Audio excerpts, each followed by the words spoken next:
Hello everyone, my name is Trevor, I go by TheMrTrails, welcome to the channel. So recently, I've watched Yimfa's Skyrim without walking video again. Making this like the 20th time or something, because the more I watch this video, the more I'm convinced it's quite possibly the best video on all of YouTube. A super heavily edited 50 minutes of playing through all of Skyrim, including the DLCs without walking, and you learn a lot about the game and all of its bugs and mechanics when watching that video. I'm not even going to attempt to edit together a masterpiece such as that, but watching it for like the 4th time this week made me realize I could probably pull off doing a Reforge in Dauntless without walking. So that's what we'll be doing in this video. Consider dropping a like if you enjoy, and if you enjoy Dauntless and are not subscribed already, consider subscribing to the channel. I post Dauntless content here all the time. And here's a fun fact, or I guess a not so fun fact, to give you guys a bit more knowledge, but the mental illness dementia can cause you to forget pretty much anything, including how to walk. So we're gonna roleplay as if that happened to our character, as if us reforging our weapon at the Spark Forge caused us to forget how to walk. Before we get into the run, let's explain the rules and the methods through which you can still move. The rules are simple. I have to get from a fresh Reforge at level 1 up to max weapon level at level 20. Move forward, move backward, move left, and move right inputs on my keyboard have been unbound. And with a controller, you'd simply not be allowed to do any action involving the left stick. In Dauntless, this means you can't unsheath your weapon on controller then. So can we even fight anything? Well, yes, we can, because you can unsheath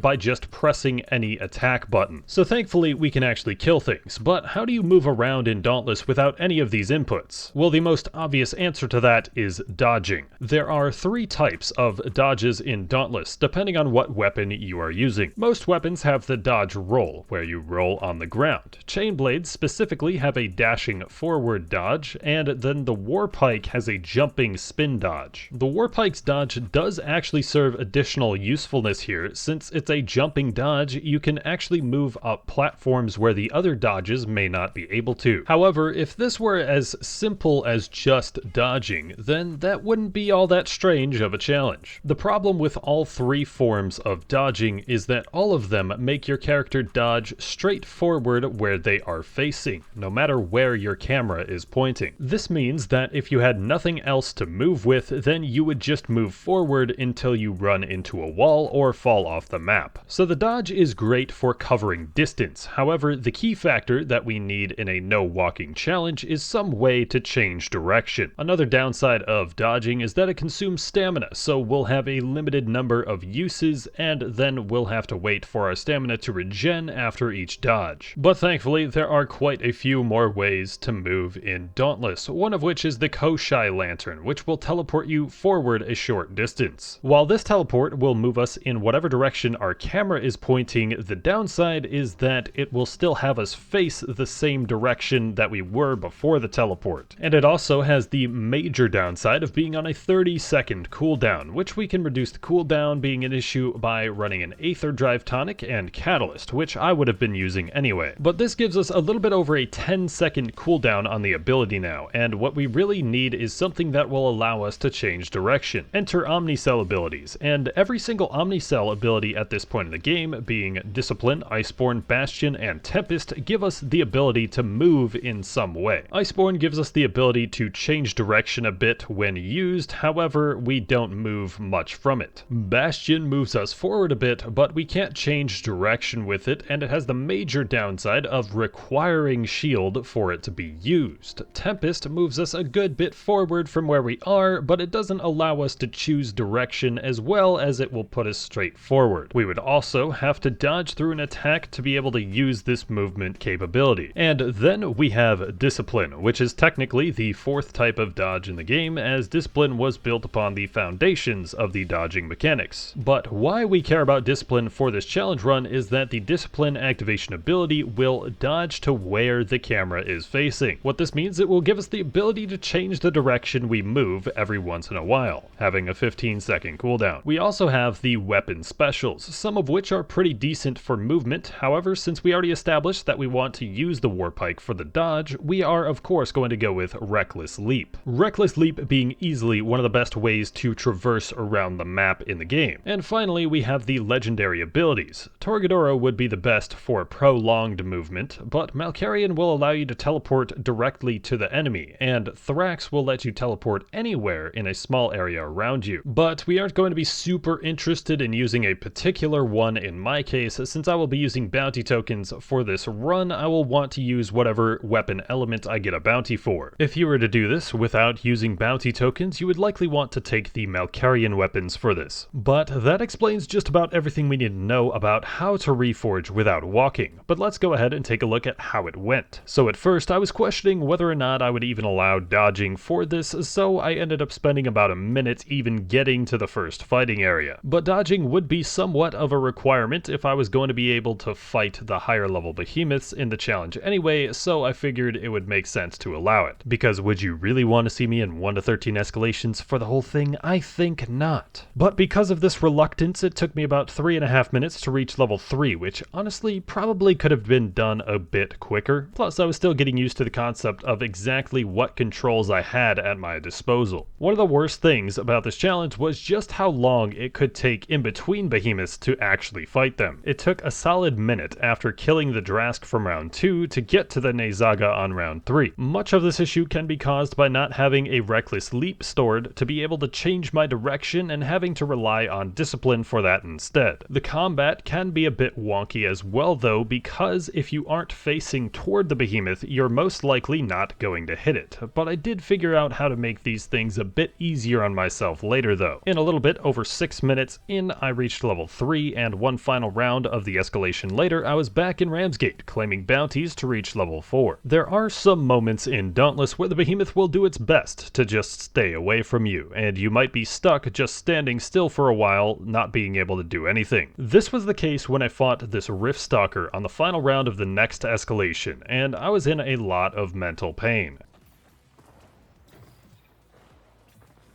After this escalation and claiming some bounties, I was able to reach level 6. Heading into the next escalation, I got a shock weapon bounty, giving me a free pass to use the Malkarian legendary ability. It wasn't until 21 minutes into this when I realized that I would be able to dodge out of a Reckless Leap to be able to change the direction without using up the charge of the Reckless Leap I had stored. Thankfully, I did realize this, as this would have probably taken about 10 times longer if I had not realized it. It was also in this escalation that I found out that cutting off this Shockjaw Nezaga's tail would actually cut off its face instead. You can see the literal visible confusion moment that I had as I watched it flop around with no face. After this moment and another escalation and some more bounties, I was level 9 and decided I would go see what's up on Hades Reach. The first enemy I chose was a Skarn, which took about 2 minutes to kill. This honestly isn't all that bad of a kill time when you can't walk. However, one of the worst things about the hunting grounds for this challenge is navigating around the map. It took me more than 2 minutes to get to the next behemoth I wanted to fight because I had to go uphill and over some things. Note to self, Aether Vents and dodging don't quite get along. After killing a Hellion, I decided to go for an Embermane. This was a mistake, as you might call it. Another downside of not being able to walk is that you can't quite control where the behemoths go as well as you could while walking. What this meant was that the Embermane I was fighting found it fit to heal itself, and more than once. And there's not really much you would be able to do about that until Phoenix Labs fixes that mechanic. After a little while on Hades Reach, I decided that I would go ahead and do another 1 to 13 escalation to finish up some bounties before heading into a 10 to 50 escalation. Honestly, when you're spamming bounties on your reforges, doing 1 to 13 escalations isn't actually all that slow, even at level 10 or more. But level 12 was when I was confident that escalation 10 to 50 wouldn't be a problem for my handicapped character. I also liked